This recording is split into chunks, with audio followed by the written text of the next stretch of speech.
Welcome to Fivearms, Episode 2, Deep Waters. In mixed martial arts, dragging someone into deep waters means using pressure, physicality, and the duration of the fight to break an opponent. Being able to survive being taken into deep waters is a great trait to have. And I would argue it's the martial skills that give you the window of opportunity. It's pure mindset that allows one to survive and succeed here. Skills alone are not enough. In today's episode, I want to talk about cultivating that mental fortitude when it comes to the training of the forearm. But I don't think that this skill set is unique to the forearm. I think that anytime you're training yourself to push that extra little bit to prolong inevitable failure, I think that's where you develop this mindset. And when it comes to a more competitive sport, sometimes that ability to prolong losing is what wins you the fight. Long-duration farmer walks separate boys from men quickly, and I think if you try it out, you won't be disappointed by what you find. I do long farmer walks religiously, and yet there is only one that I would say I truly waded into deep waters. About a year ago, I walked for 1 hour, holding a 25-pound dumbbell in each hand. This was an aberration, as I have not found the fire inside to repeat it.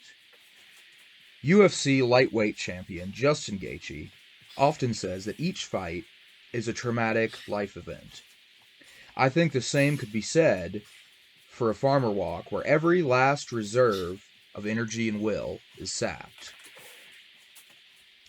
In modern gym culture, we see a lot of mockery around people who take the gym too seriously.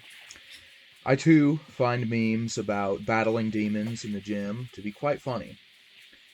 But if you had to give a workout everything you had, would you not go to an intense and emotional place? During these long-duration farmer walks, I often will create a scenario around carrying medicine or water to those who need it desperately. If I ever did find myself in such a scenario, I have to believe that I would push a little harder than if I was just lifting to get big arms. Today's workout was with one of my favorite pieces of equipment, an old chemical jug from my work filled with water. It weighs about 21 pounds, and the uneven handle and the swishing of the water makes it a unique challenge.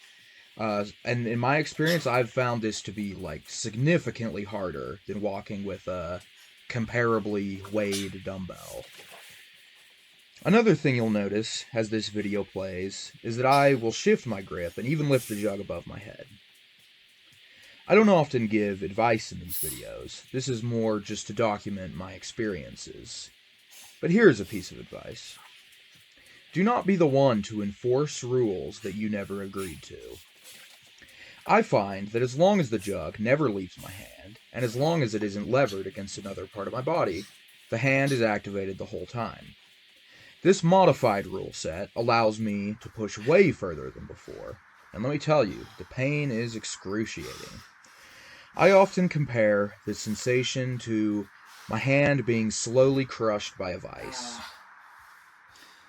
As I play around with angles, finger position, and position of the weight, I am able to stave off failure, seconds at a time, at the expense of great physical effort.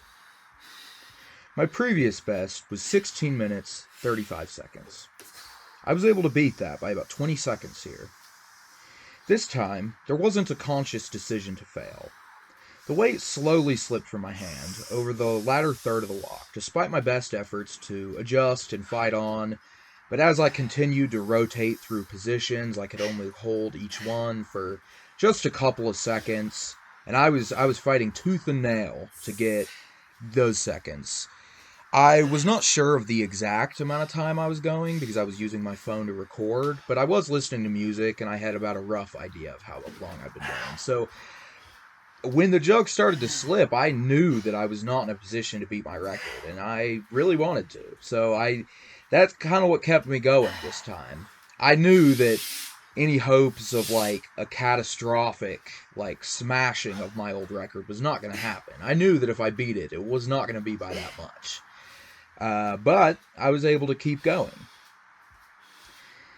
This workout was an extremely hard one, but still short, significantly, of my anomalous hour-long farmer walk of a year ago. The worst thing I could do after a workout like this is to be discouraged. Going 99% of the way to true failure is still better than half-assing it or not working out at all. Fight for every percent, and you will learn a great deal about what you are made of.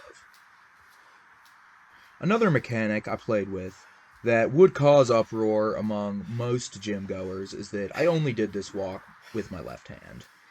Typically, I'll do matching sets for the same amount of time with each hand, but I removed that mental burden here because I think when you're struggling for every second and you know you're going to have to run the whole thing back, I think it's easier to give up prematurely.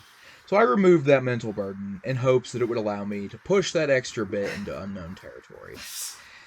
And considering I did break my previous record, I consider it a win, although I may not have broken it by the amount that I was hoping to.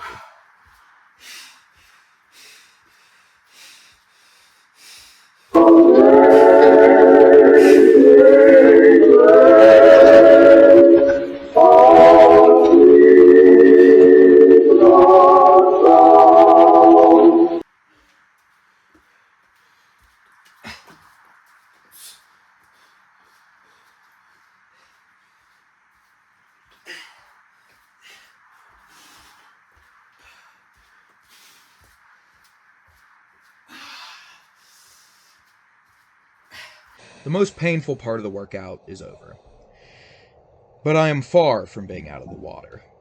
Next, I lifted 460 pounds on a hex bar and held it for as long as possible, which ended up being about 15 seconds.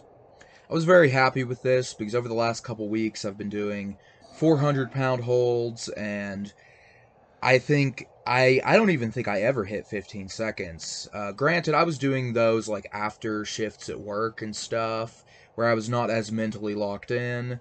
But I was getting about 10 to 12 seconds with 400 pounds. So I felt like this represented kind of a breakthrough in my ability to just grit down and fight.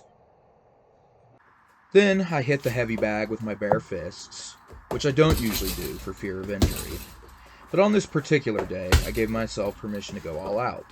I have no training, so I undoubtedly look extremely clumsy, but several of the connections were very hard, especially this one here with the forearm.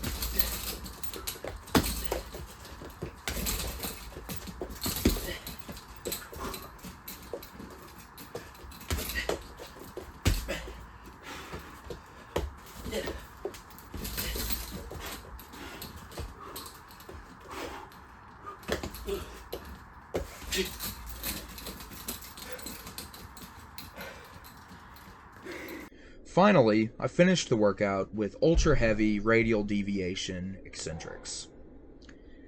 That's a lot of words, and I don't really have time to fully dive into what exactly this is in this video, but I will say, do not under any circumstances do this workout unless you have an in-depth understanding of what is going on here, as I would consider this to have a substantial risk of injury. The idea here is that I stiffen my arm, locking out my tricep, and then allowing the weight to drop, as I resist it by trying to pull my wrist upwards.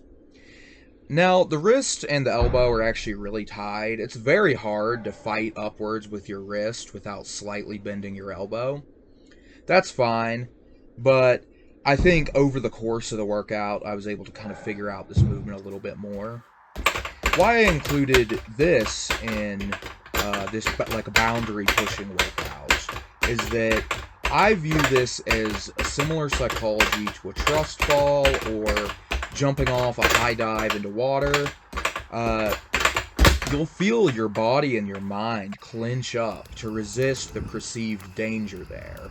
Because as the hammer drops, depending on your positioning, there is like a substantial risk there of like hyperextending the elbow and breaking your arm. Now, obviously, I took safety precautions to prevent that from happening. I had a dumbbell I was trying to aim for, but even when the hammer would fall all the way to the floor, I wasn't really in any risk. Honestly, I think the most I hurt myself during this was hitting myself in the toe with the hammer. Um, but I was able to get a few reps that I thought were kind of model reps of this type of exercise where I was able to fully kind of unclench and just allow myself to use my wrist to resist that unresistible force. Overall, this was a great workout, but in the future, the waters only get deeper. So stay tuned for future endeavors.